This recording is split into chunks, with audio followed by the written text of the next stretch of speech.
pagi, selamat siang, selamat malam. Nama saya Putu Lestari dengan NIM 12.12.07 32 229. Di sini saya akan menjelaskan tentang batas zona laut internasional.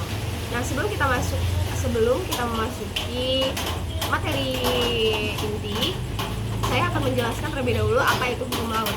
Hukum laut dalam arti luas adalah hukum yang mengatur mengenai dunia pelayaran dan ketentuan-ketentuan yang mengatur laut dalam berbagai aspek dan fungsi, baik ketentuan-ketentuan yang terdapat dalam buku 2 KUHD atau Kitab Undang-Undang Hukum Dagang maupun ketentuan-ketentuan hukum yang terkait dengan beberapa konvensi hukum laut internasional seperti yang tercantum di dalam UNCLOS yang ditandatangani di Montego Bay tahun 1982, di mana hukum laut adalah hukum yang mengatur laut sebagai objek yang diatur dengan mempertimbangkan seluruh aspek kehidupan dan kepentingan seluruh negara termasuk negara yang berbatasan dengan laut fisik atau landlocked countries.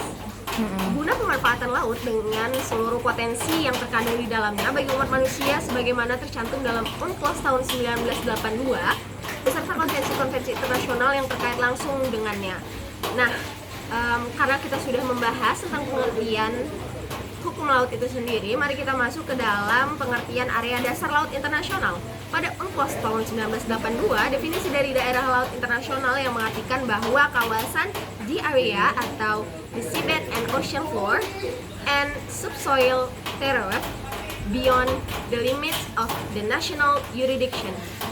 Maka, dapat diartikan bahwa kawasan dasar laut internasional terdiri dari atas dasar laut dan tanah di bawahnya yang terletak di luar batas yurisdiksi nasional, yaitu di luar batas ZEE, dan landas kontinen yang berada di bawah yurisdiksi negara pantai.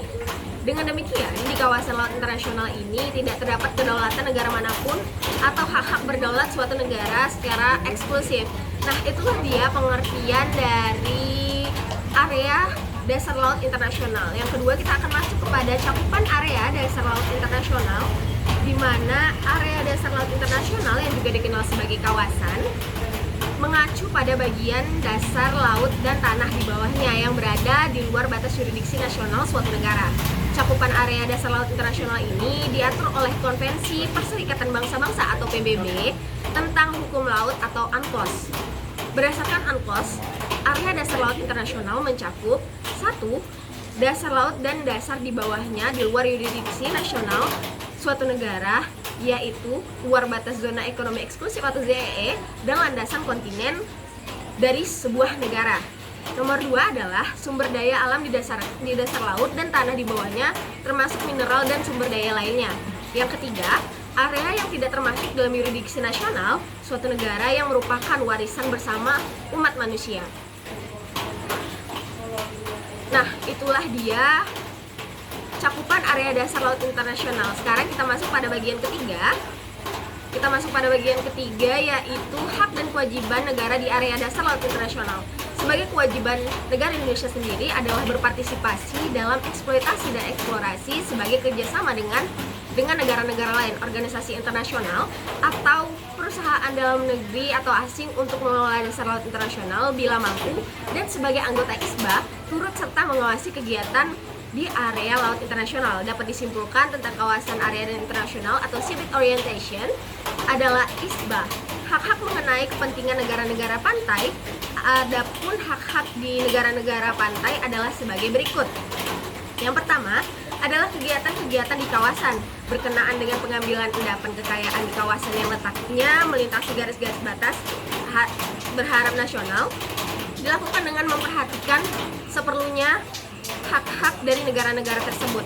Yang kedua, konsultasi termasuk suatu cara pemberitahuan terlebih dahulu yang harus didukung dengan negara-negara yang bersangkutan dengan tujuan untuk memecah atau mencegah pelanggaran terhadap hak-hak dan kepentingan-kepentingan tersebut dalam kegiatan kawasan dapat mengakibatkan eksploitasi kekayaan yang terletak di dalam pengakuan internasional. Maka diperlukan adanya persetujuan terlebih dahulu dari negara-negara pantai yang bersangkutan.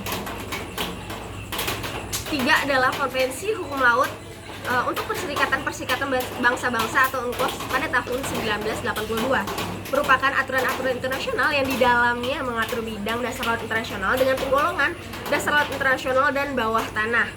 Dasar laut internasional atau yang disebut kawasan atau area dasar laut internasional diatur dalam bab ke-11 pasal 133, pasal 191 Konvensi Hukum Laut tahun 1982. Nah, itulah dia materi-materi yang bisa saya jelaskan. Kali ini ada pengertian,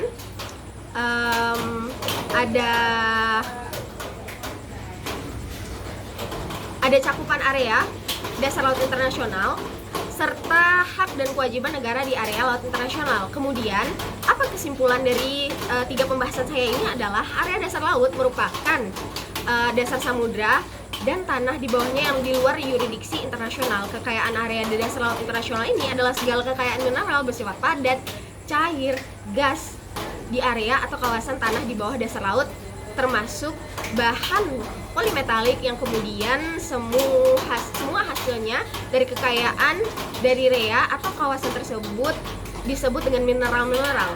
Apabila terjadi dibentuk suatu kamar sengketa, dasar laut ini merupakan bagian dari pengadilan internasional hukum laut, maka kekayaan yang ada di area itu tidak berhak diklaim oleh